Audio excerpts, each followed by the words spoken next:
Before we get into the video, could everyone please subscribe to my channel? Thank you so much. At midnight, I messaged my brother, "Bro, I don't want to live anymore." He quickly replied, "Then hurry up and die." And then I really died. At my funeral, he cried until he fainted. Brother, taking sleeping pills to die is so painful. The next time I thought about death was on my birthday. The whole family was celebrating Jessica's birthday at a hot spring hotel while I was in the park on a lounge chair thinking about how to die. I searched for sleeping pills on a food delivery app. Instead, a free psychological support hotline popped up. Even the smart voice assistant chimed in, "Don't think about these things. There are still many people who love you in this world, including me." I buried my head in my arms, tears streaming down. But in this world, there's no one left who loves me. An hour ago, the phone rang and I didn't pick it up. Messages flooded in, "Today is Jessica's birthday. Where are you? Are you deliberately making us feel bad? Jessica feels embarrassed to cut the cake without you." Cindy answered the phone. It was my mom sending the messages. Jessica is their adopted daughter, and it's her birthday today.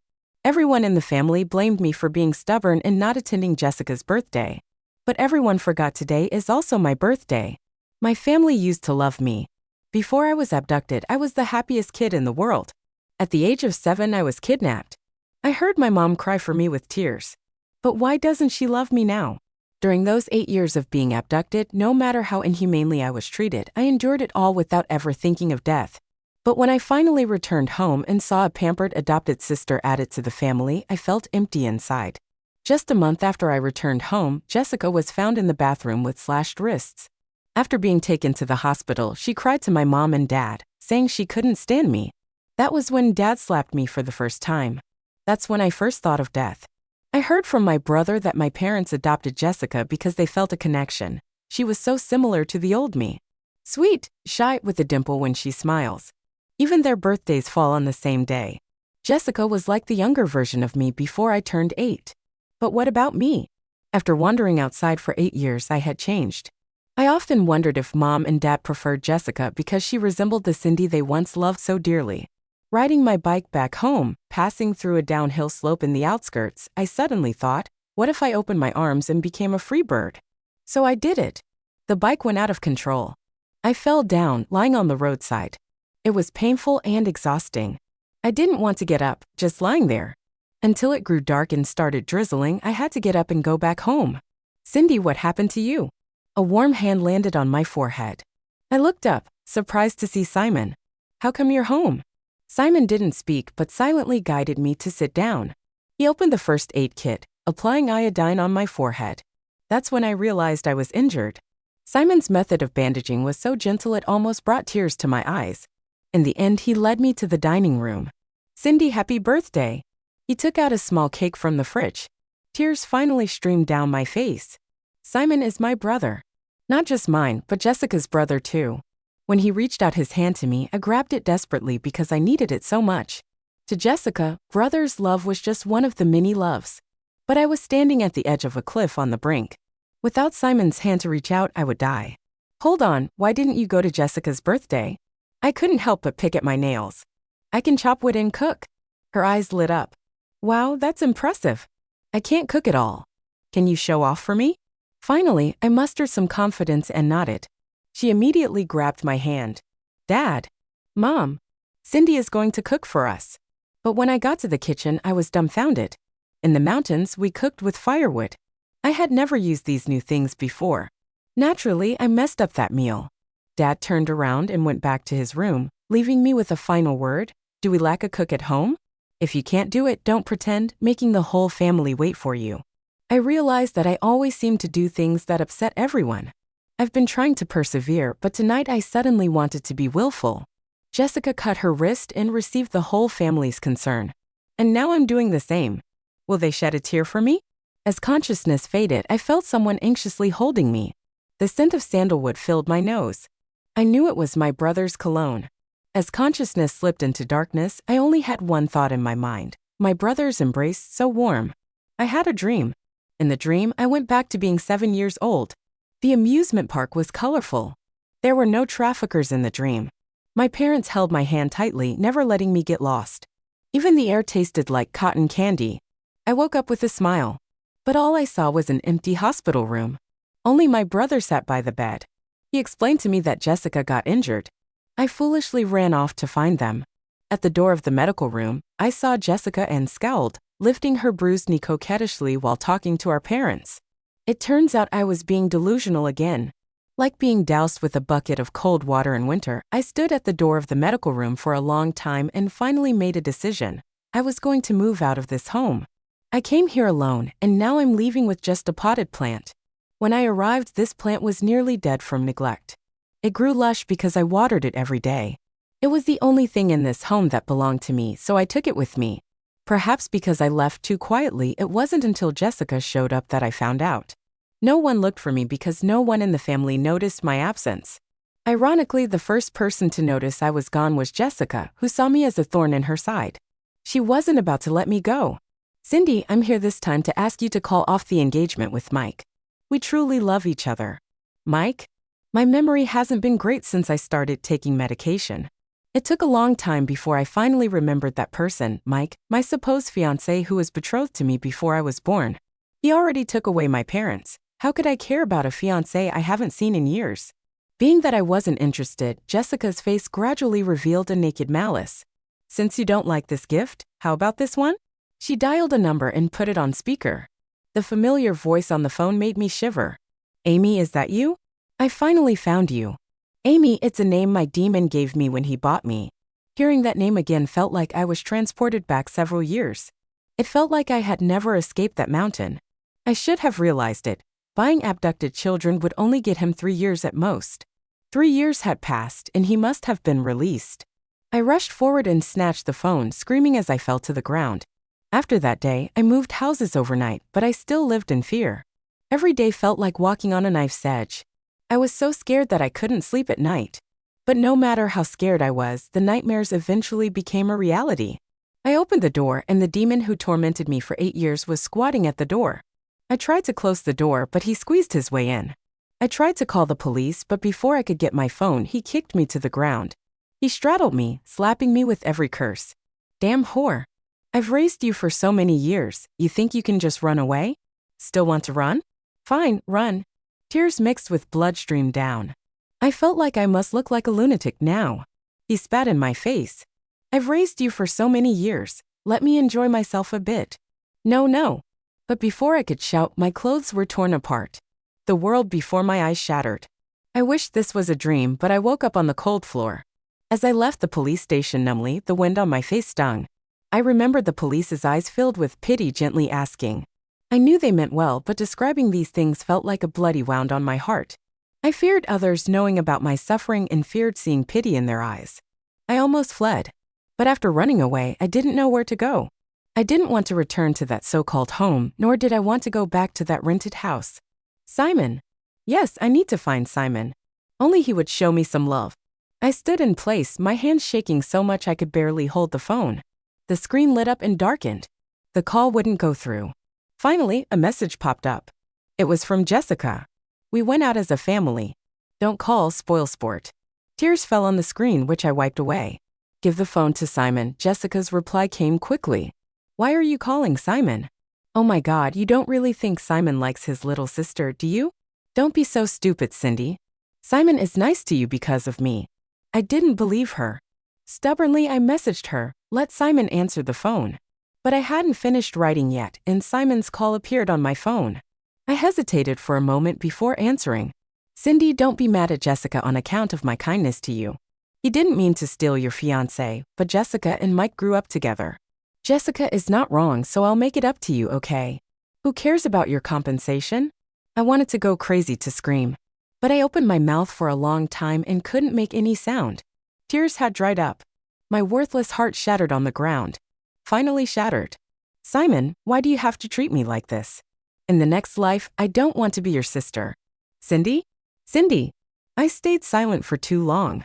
Simon's voice gradually became anxious. If you don't love me, don't pretend.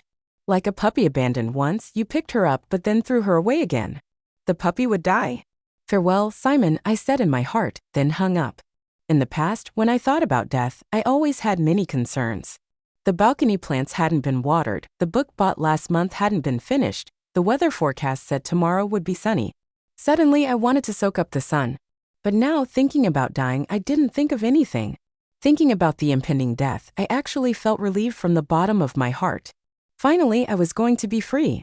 Slowly, I walked to my rented house with enough sleeping pills in hand. I was afraid to go back there, but I didn't know where else I could find peace to leave. I would never go back to that house. But how could I go to a hotel? I was leaving anyway. I shouldn't cause trouble to others. Just quietly and peacefully die.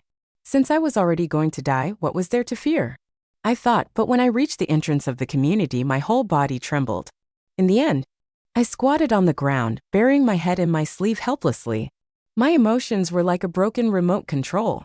Sometimes good, sometimes bad. I would burst into tears, letting my sleeve be wet with tears. Then I would feel like laughing hysterically. My emotions were on the verge of losing control. I felt my sleeve being tugged. "Sister, why don't you eat candy? If you're not happy, you should eat candy. Don't you have any candy, sister?" A candy was placed in my hand. The plastic wrapper showed 7 dazzling colors in the sunlight. I held onto the candy tightly.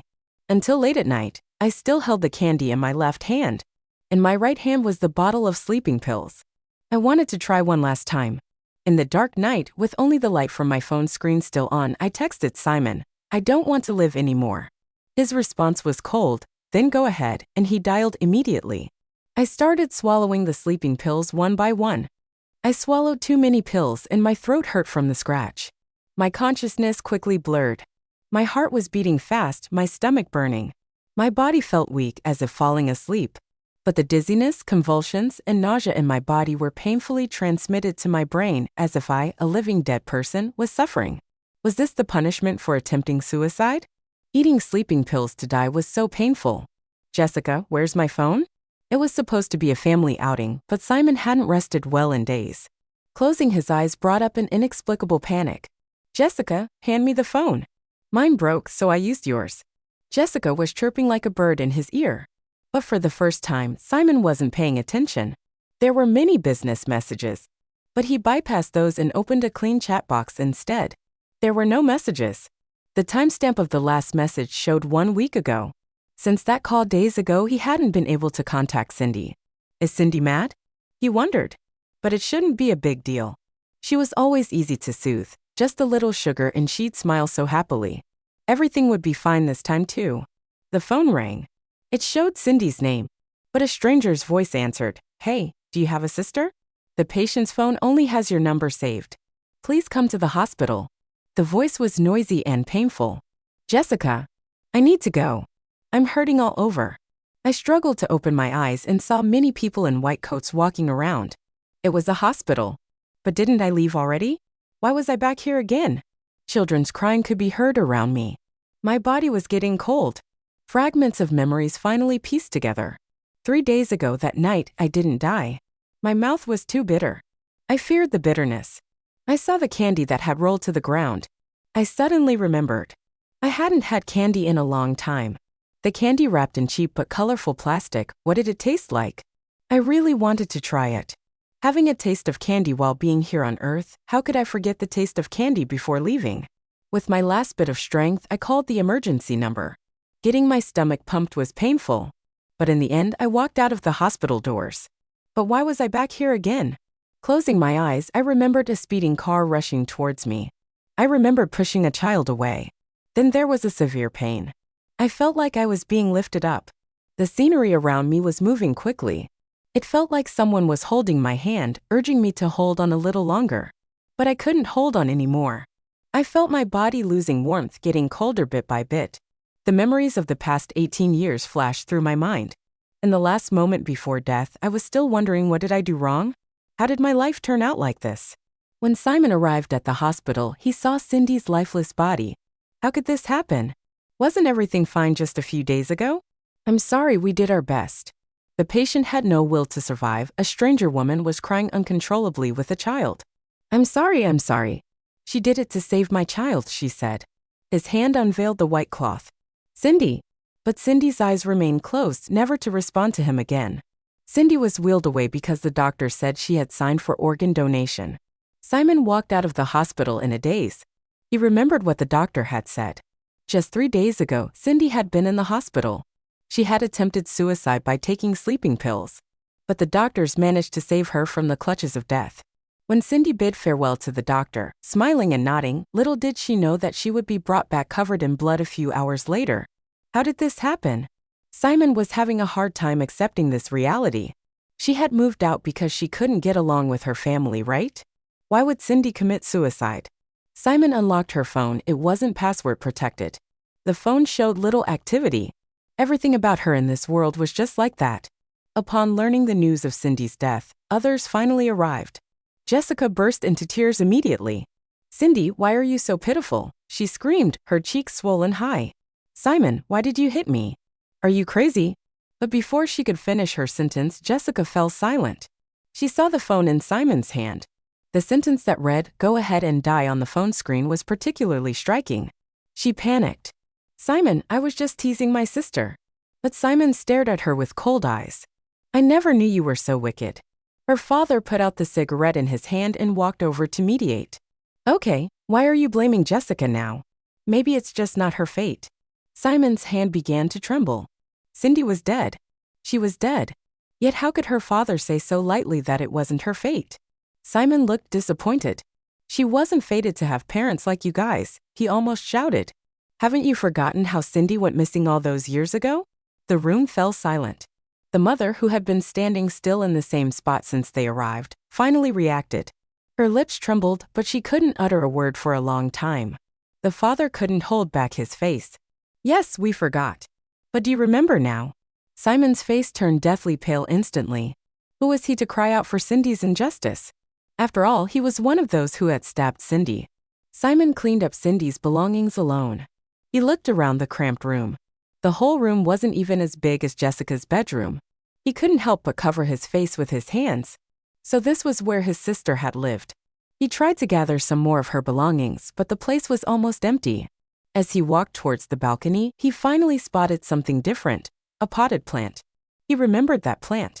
"Cindy, look at this plant. It was almost dying, but then I nurtured it back to life. From now on, it belongs to me." Simon sat still in the room for half a day. When he left, he took only the potted plant. His phone rang. "Is this Cindy?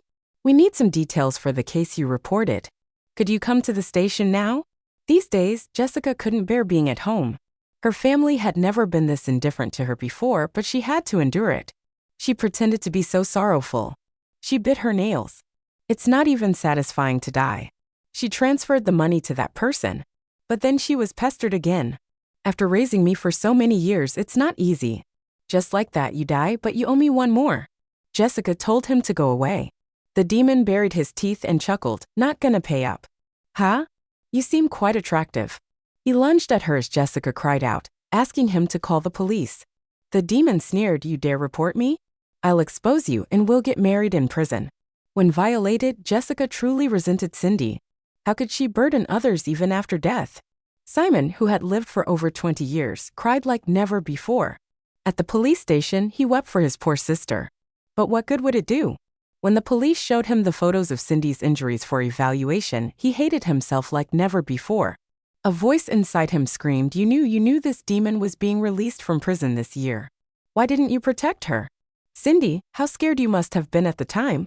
He vowed never to let the demon go. It wasn't hard to investigate. When he threw the gathered evidence in front of Jessica, she was still trying to talk her way out. "Simon, what's all this?"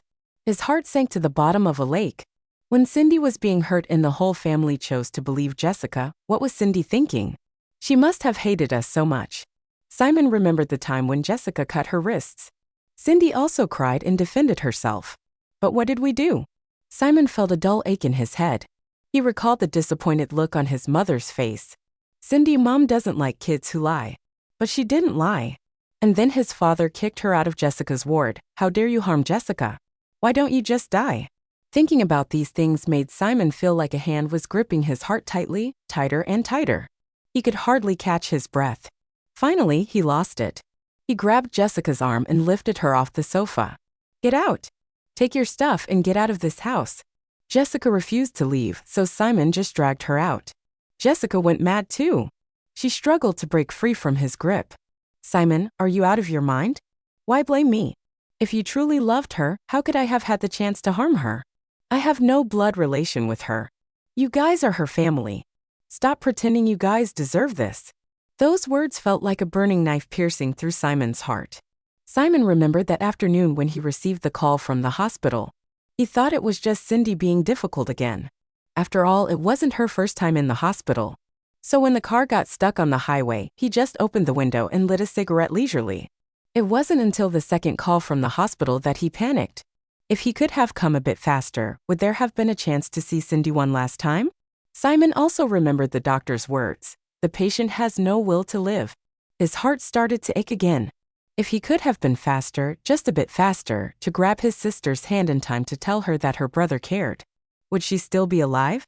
The immense regret surged over him like a tidal wave, swallowing him whole. Just as Simon and Jessica were having a heated argument, his father erupted. What are you fighting about? With Cindy dead, is this family done? Life goes on. He called Simon into the study. Cindy is gone and I know you're hurting. But she's gone and you still have a sister.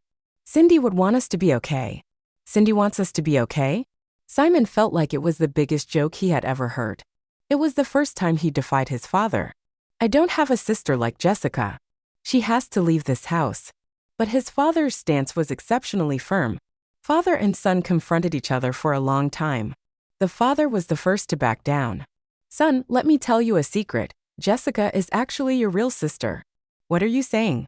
At some point, Mom suddenly appeared at the door. Father's expression changed instantly. Mom rushed up to him in tears. Real daughter? Is she the child you had with that woman? Silence fell all around at that moment. Silence was equivalent to admission. Mom started pounding on Father like crazy. But the man, fed up with her, pushed her away. The vase shattered. Mom sat on the floor. She didn't get up. Instead, she started laughing hysterically. She repeated Cindy's name, laughing eerily. But in the midst of her laughter, she started sobbing again. Simon wanted to help her up, but she closed her eyes and fainted. She was sick. The doctor said she had a nervous breakdown from the shock. Sometimes he resented her for forgetting everything like that. Father was useless and Mother was now insane. Simon organized Cindy's funeral by himself. It rained heavily that day. He didn't even bother with an umbrella. He just stood in the rain, letting tears and rain mix. Why was it raining? Simon wondered, especially when the weather forecast said it wouldn't rain today. Cindy, are you crying? Cindy, please stop crying. Your brother's heart is breaking because of you. A woman with a child came to Cindy's funeral. The child held a large bouquet of white lilies. Mimicking her mother, the child bowed and placed it carefully in front of the tombstone. The child even cried, Sister, I hope you're happy in heaven. A year after Cindy's death, Simon once again thought about death. But he couldn't die yet. There was something he had to do. The devil was caught.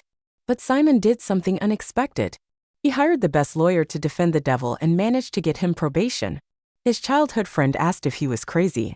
But looking at Simon's determined eyes, he shuddered and corrected himself. Simon, don't do anything rash. But no one could stop him. Everyone said he was crazy, but no one knew what he was really up to. One sunny day, Simon took the plant that Cindy left behind, went to the outskirts alone, and found a lush tree. He heard birds singing crisply. This place seemed like somewhere his sister would have liked. Simon thought it was time for him to end it all. The only thing he couldn't let go of was this plant that his sister had always carried. He carefully dug the plant out of the pot and planted it under the big tree. As he worked, he wondered if the lush tree would shelter it from the wind and rain. Either way, it had to be better than staying in that suffocating house. Finally, Simon lay down next to the well-planted greenery. He began to mutter to himself, Cindy, do you know? I took over Dad's company and he ended up in the hospital. Cindy, do you know? Mom's not doing well mentally. She can't differentiate people anymore. She runs up to any girl she sees, calling out your name. Cindy, do you know? I kicked Jessica out of the house. She had done too many bad things and finally got what she deserved. Cindy, I'm sorry. Maybe you don't want to hear your brother talk. Huh? I'll stop talking. On that day, Simon called Dad and Jessica to the old suburban villa. With lowered eyebrows and eyes, he said, Dad, Jessica, I've made up my mind. Mom has gone crazy and now you are the only family I have. Jessica's face lit up with joy. Simon, you finally see it. We are family.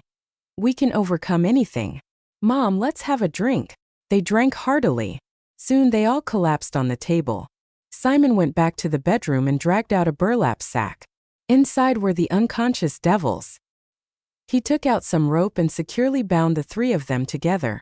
Then he fetched several buckets of gasoline and poured them all around. Once everything was ready, Simon brought out a basin of cold water to wake up the three tied-up people on the floor. "Simon, you're crazy. Let me go. Simon, what are you doing?" He ignored their pleas and instead meticulously lit the fire in front of them. The villa soon filled with thick smoke. People can do anything before they die. Jessica was banging her head on the floor, crying and begging incoherently. "I'm sorry, Simon. I was wrong. Simon, I'm sorry. I was wrong. Dad." He wet his pants and tried desperately to talk Simon out of it. But little did he know, Simon had been planning this for almost a year. He coldly watched them reveal all sorts of ugliness. The fire spread quickly. The people who were screaming just a moment ago soon fell silent. Simon was also about to be engulfed by the fire. In the last second before losing consciousness, he thought, "Cindy, don't be afraid. I'm coming to be with you." Epilogue. "Cindy, what are you doing here?" The amusement park was crowded, and the little girl in front of him was wearing a princess dress. When she saw his face, she looked a bit wronged. "Simon, I can't find my mom and dad." Simon instantly felt his heart soften. He bought Cindy cotton candy and held her hand as they walked out. "Simon, this is too sweet. Don't you like it?" "I love it." Her eyes sparkled like stars. Though she always had a bright smile, Simon felt an inexplicable urge to cry. Back in high school, Dad brought home a girl. She was about the same age as Cindy. Mom went crazy instantly. They argued and threw things in the living room.